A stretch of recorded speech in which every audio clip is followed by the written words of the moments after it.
Bab 17a. Ini sebenarnya hukuman macam apa sih? Ini sudah entah yang keberapa kali, para pengunjung di rumah makan nasi gudeg milik Eyang Retno meminta selfie dengannya. Sebagai pelayan yang baik, tentu saja Panji tidak dapat menolak.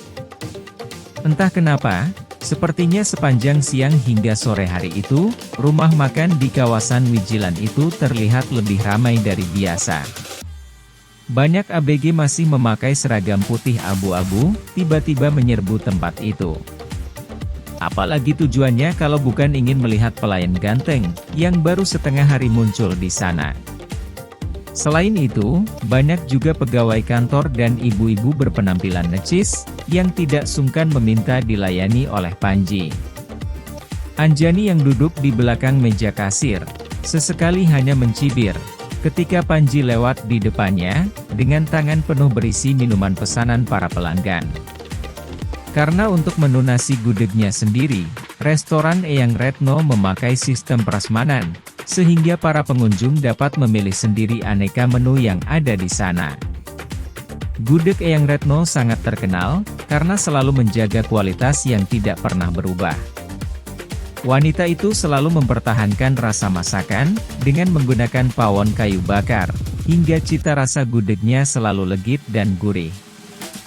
Banyak wisatawan mencari gudeg milik Eyang Retno, untuk sekadar sebagai buah tangan, dan tidak heran jika para pelancong dari luar negeri pun, selalu penasaran ingin mencicipi juga.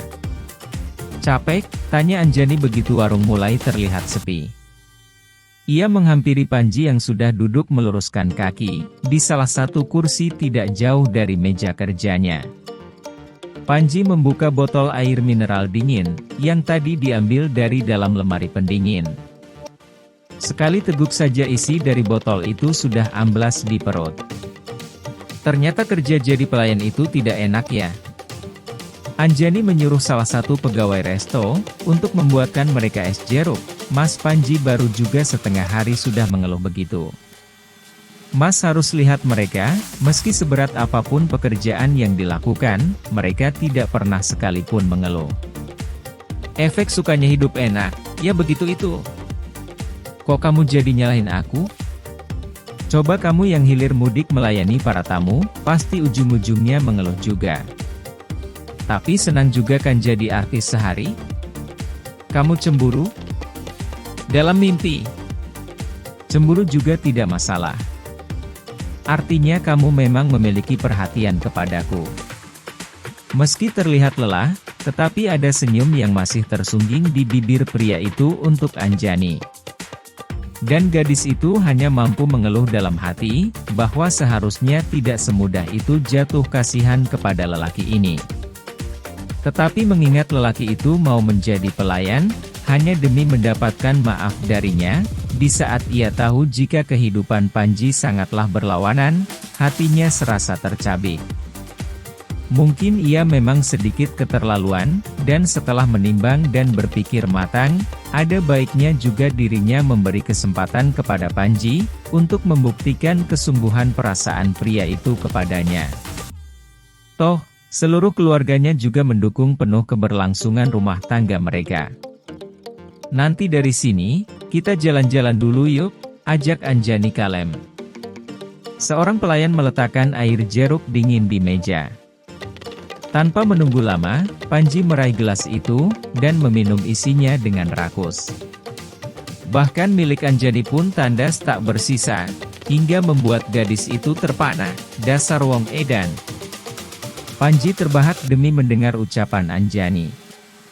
Salah kamu sendiri, kenapa membiarkanku sekarat setengah hari ini? Ya sudah, nanti aku akan traktir Mas. Kita tidak makan nasi gudeg saja. Mas ingin makan sekarang? Sepertinya aku memang sudah kelaparan, ringis Panji yang diiringi suara keroncongan perutnya. Anjani tertawarnya, begitu mendengar bunyi suara perut sang suami. Dengan tergesa, ia kemudian mengambil piring yang diisi dengan nasi dan aneka lauk. Sementara Panji masih terpana di tempat, karena untuk pertama kalinya ia melihat Anjani tertawa lepas seperti tadi. Tawa indah yang membuat si empunya semakin menggetarkan hatinya. Rasanya tidak rela saja bahwa tawa itu pernah dimiliki oleh pria lain.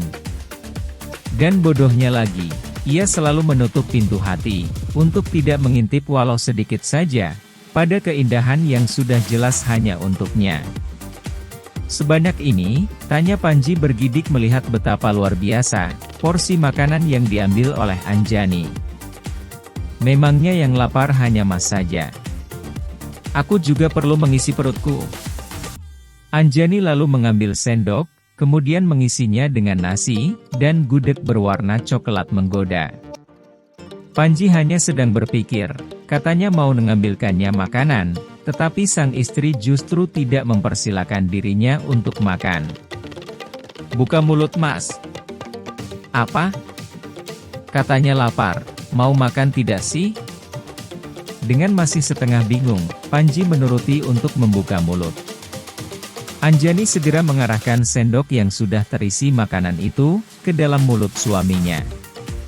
Panji mengunyah makanan dengan cepat, dan Anjani melayani dengan sepenuh hati, dengan sesekali tersenyum riang.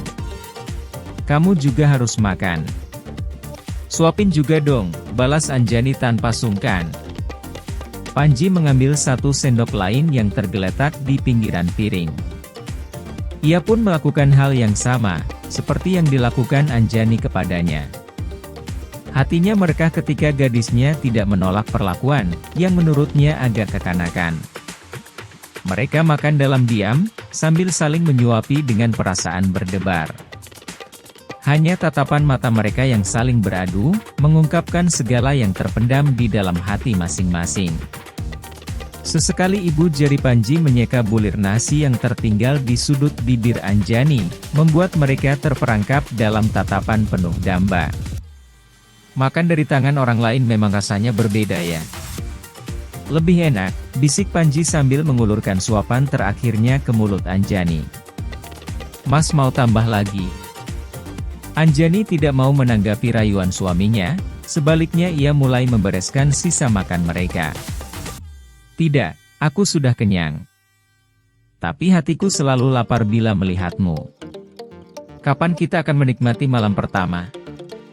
Pertanyaan itu langsung mendapatkan hadiah manis, berupa cubitan keras di hidung Panji, hingga membuat pria itu mengaduh pura-pura kesakitan. Padahal ia sedang setengah melayang, karena sepertinya si jelita sudah membuka diri kembali untuk dirinya. Tunggu saja sampai lebaran monyet. Memangnya kamu tega? Keburu karatan nanti senjataku, ledek Panji dengan muka memelas. Ya ampun, Mas. Aku tidak pernah menyangka, ternyata aku menikah bukan hanya dengan playboy, tetapi juga dengan lelaki paling berpikiran tidak senonoh di dunia. Anjani menahan wajah Panji dengan kelima jarinya, ketika pria itu semakin mendekat seolah hendak menciumnya. Tetapi Panji malah menangkap pergelangan tangan gadis itu, kemudian dengan kelembutan yang mengalahkan sutra terbaik, diciumnya satu demi satu setiap ruas di seluruh jemari Anjani. Sementara tatapan matanya mengunci Anjani, hingga mereka tenggelam kembali ke dalam pusaran penuh berjuta makna. Anjani hanya mampu terpaku di tempat. Untung saja warung tidak terlalu ramai, hingga mereka tidak harus menjadi bahan tontonan gratis. Perasaan Anjani campur aduk, antara senang dan mendamba. Ia tidak pernah menyangka jika Panji mampu melakukannya. Tubuhnya bergelenyar hangat, seolah seluruh saraf motoriknya menyalurkan energi panas ke seluruh bagian organ tubuhnya. Satu hal yang tidak mereka ketahui adalah, bahwa apa yang mereka lakukan, tidak luput dari pengamatan mata tua di balik pintu dapur. Di tangan Eyang, ada sebuah ponsel canggih yang merekam tiap detail adegan itu, dan langsung terhubung pada layar ponsel Sandia, di kediaman Hadiwijaya. Jadi, anggap ini adalah titik awal dari hubungan baru kita. Anjani tersenyum manis, dan Panji merasa meleleh saat itu juga. Sebelum surat perjanjian itu dibakar, maka aku tidak akan mau melakukannya.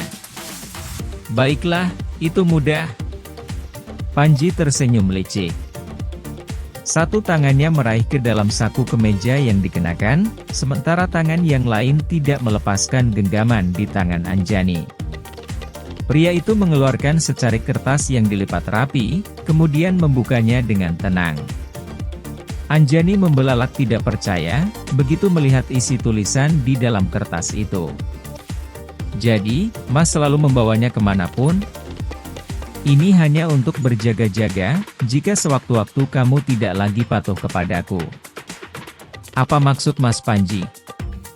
Apa Mas pikir, aku ini budak sampean? Anjani terlihat mulai tersinggung. Ia mencoba melepaskan tangannya dari genggaman Panji, tetapi lelaki itu terlalu kuat menahan. Panji tersenyum menenangkan. Aku hanya bercanda. Kenapa sih kamu suka sekali marah? Habisnya bercandanya Mas suka keterlaluan. Maafkan aku. Jadi, aku selalu membawanya karena setia menunggu ucapan dari bibirmu, untuk segera mengakhiri perjanjian super konyol ini. Baiklah, akhiri segera perjanjian paling tidak menguntungkan itu. Terima kasih ya, senyum Panji kalem. Untuk kesempatan yang sudah kamu berikan kepadaku. Karena tidak membiarkanku pulang dalam keadaan tangan kosong, tanpa dirimu bersamaku. Sebenarnya aku masih agak tidak percaya kepada Mas. Tapi Tuhan saja Maha Pemaaf, masa aku yang hanya manusia ciptaannya harus menyombongkan diri. Aku tidak mau hubungan kita dipenuhi dengan kesalahpahaman. Dan aku menyadari, jika kita perlu banyak waktu untuk belajar memahami satu sama lain. Anjani menghela napas. Mungkin Mas ada benarnya juga. Selama ini komunikasi kita tidak pernah berjalan dengan baik. Aku belum memahami sepenuhnya kehidupan Mas Panji seperti apa, demikian juga dengan diriku di mata Mas. Dan mulai sekarang, apapun permasalahan di antara kita, aku mohon jangan pernah lari lagi. Seberat apapun itu, kita harus saling terbuka, hingga takkan menyisakan ruang sekecil apapun bagi siapapun, atau apapun untuk memasukinya. Iya, aku mengerti, Mas.